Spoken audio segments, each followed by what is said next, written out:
시편 70편은 5줄로 쓰인 짧은 시입니다. 이것은 시편 40편 13절로부터 17절의 내용과 매우 유사하죠.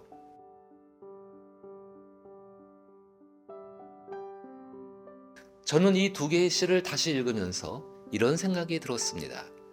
시편에서 탄원하는 주인공들은 거의 악인과 대적들, 즉 불의의 가해자들 앞에 속절없이 당하고 있는 가난한 의인들의 모습입니다.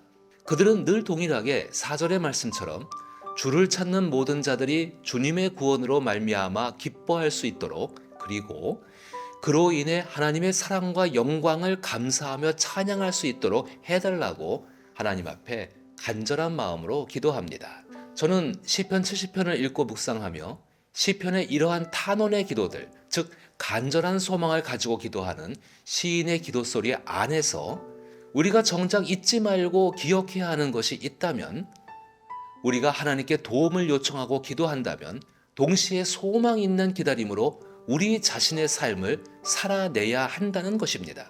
성경은 우리에게 항상 기뻐하고 쉬지 말고 기도하며 범사에 감사할 것을 요청하며 그것이 그리스도 예수 안에서 우리를 향하신 하나님의 뜻이라고 가르칩니다.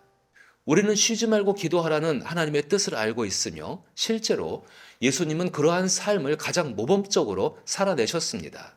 그러나 현실이라는 전쟁터에서는 기도하는 것만으로 해결될 수 없는 기다림이 있습니다. 특히 70편의 시인처럼 절박한 상황에 놓여 있을수록 기다림은 더욱 희망 고문으로 다가옵니다. 그러나 우리가 반드시 알아야 할 사실이 있습니다. 기도한 후 우리가 살아가야 하는 삶은 막연한 기다림이 아니라는 것입니다. 그 기다림은 어떤 기약도 약속도 없는 허망한 기다림이 아니라 소망 있는 기다림입니다. 우리는 성경을 통해 기도를 배우고 연구합니다. 아마도 가장 인기 있는 가르침은 빠르게 응답받는 방법일 것입니다. 그런데 그런 게 존재하기는 할까요? 물론 간절하고 다급한 심정은 알겠지만 이러한 방식의 관계는 굉장히 불쾌한 대화이며 관계일 수 있습니다.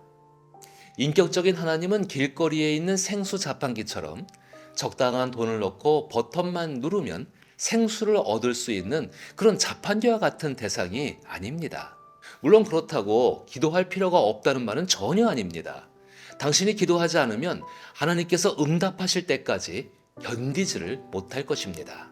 당신이 정말로 기도하는 사람이면 성경을 통해 우리의 기도에 응답하시는 과정을 배우며 하나님의 인격을 느끼십시오. 우리는 우리의 시간표에 따라 기도하지만 하나님은 하나님의 시간표에 따라 응답하십니다.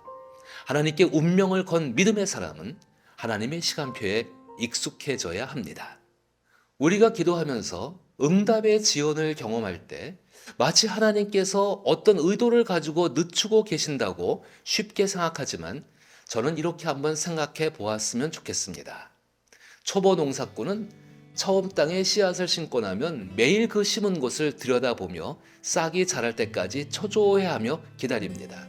그러나 씨앗이 땅 속에서 뿌리를 내리고 땅 위로 싹을 틔울 때까지 우리는 아무것도 볼 수 없고 느낄 수 없는 시간을 반드시 보내야만 하고 견뎌내야만 합니다. 왜냐하면 그 땅 속을 볼 길이 없기 때문입니다. 그러다 싹이 올라오게 되면 그때부터 농부는 그 싹을 잘 키워 열매를 맺을 때까지 정성을 쏟으며 수확의 때까지 열심히 농부로서 할 일을 하게 됩니다. 저는 기도도 마찬가지라고 생각합니다. 특히 고통의 자리에 있을 때는 이 고통의 시간이 빨리 변화되길 원하고 상황이 반전되어 어서 빨리 순탄해지기를 원하지만 한 씨앗이 뿌리를 내려 싹을 틔울 때까지 기다려야 하는 시간이 필요하듯 우리가 마음에 소망을 품고 있으면 그것이 뿌리를 내리고 싹을 틔울 때까지 우리는 농부의 마음으로 하나님의 일하심에 대한 기대로 기다릴 수 있어야 합니다. 이 기다림의 시간은 하나님의 인격을 믿으며 창조적이고도 탁월한 예술가의 삶을 사는 것과 같습니다. 마치 눈으로 볼 수는 없지만 씨앗을 뿌리고 땅속에 뿌리가 자라는 것을 상상하면서 싹을 틔우고 꽃을 피우며 열매를 맺는 순간을 소망하며 포기하지 않고 자신의 삶을 성실히 살아내는 삶이야말로 탁월한 예술가의 삶이라고 생각합니다. 그리고 기도는 마치 초보 농사꾼이 기다림의 시간 속에 연륜 있는 농부에게 도움을 요청하는 것과 같습니다. 성령께서는 우리가 이렇게 기도할 때 기다려야 하는 때인지, 구체적으로 어떤 행동을 해야 할 때인지, 우리의 소망을 품은 그 씨앗의 정체에 맞게 지혜를 주시고 함께 동행해 주십니다. 성경 속 인물을 통해 예를 들어보고 싶네요. 형들에게 버림받아 노예로 팔려가고 그곳에서 누명을 쓰고 감옥에 갇혀 있었던 요셉을 한번 상상해 봅시다. 요셉은 그 버림받았던 순간부터 하나님이 그를 자유롭게 해주시고 가족의 품으로 돌아갈 수 있게 되기를 간절히 기도했을 것입니다. 그러나 그는 기다려야 했습니다. 요셉이 형들의 손에 버림받았을 때가 17세의 소년이었을 때였습니다. 얼마나 가족의 품이 그립고 돌아가길 소망했을까요? 그 소년은 결국 이집트의 총리가 되어서야 아버지와 형제를 만날 수 있었습니다. 요셉이 총리가 되던 나이가 30세였고 총리가 된 후에 7년의 풍년과 7년의 흉년을 보내고 가족을 만나게 되었으니 40이 훌쩍 넘은 중년의 나이가 되어서야 드디어 아버지와 형제들을 만날 수 있게 되었을 것입니다. 그뿐이 아니죠.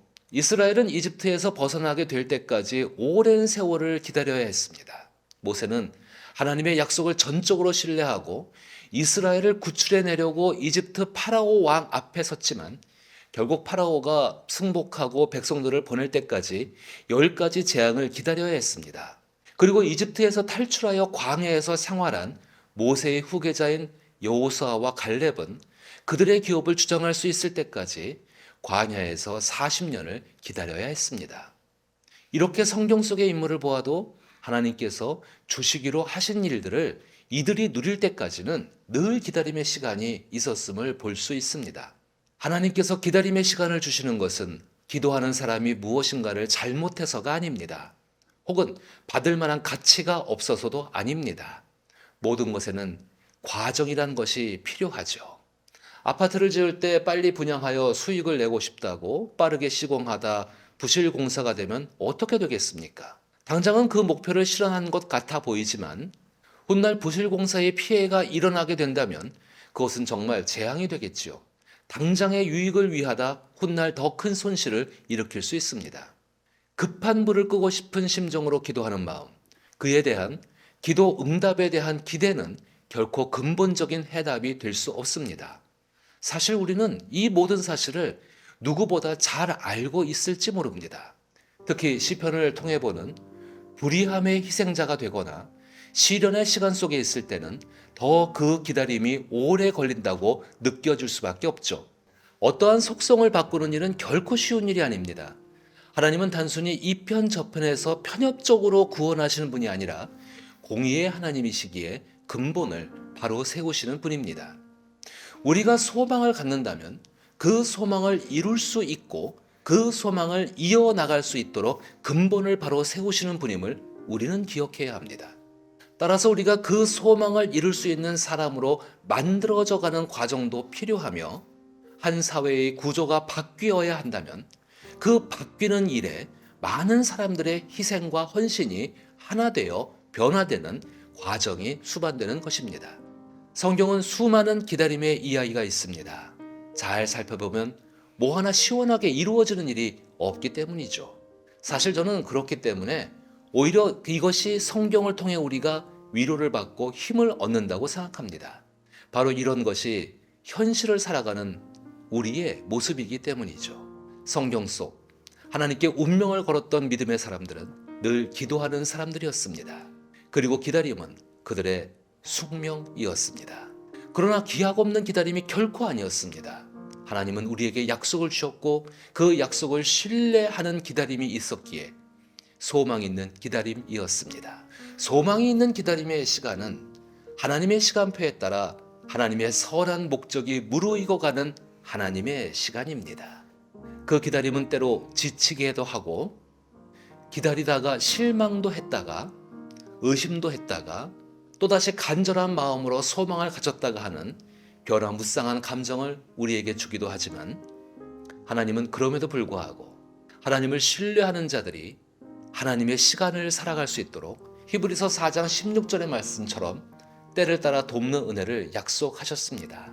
당신이 하나님의 인격 안에서 말씀과 약속이 이루어지기를 간절히 소망하고 기도한다면 기다림의 시간 동안 지치고 힘들 때 다시 하나님의 시간을 신뢰할 수 있도록 도우시는 성령의 도우심을 구하시길 바랍니다.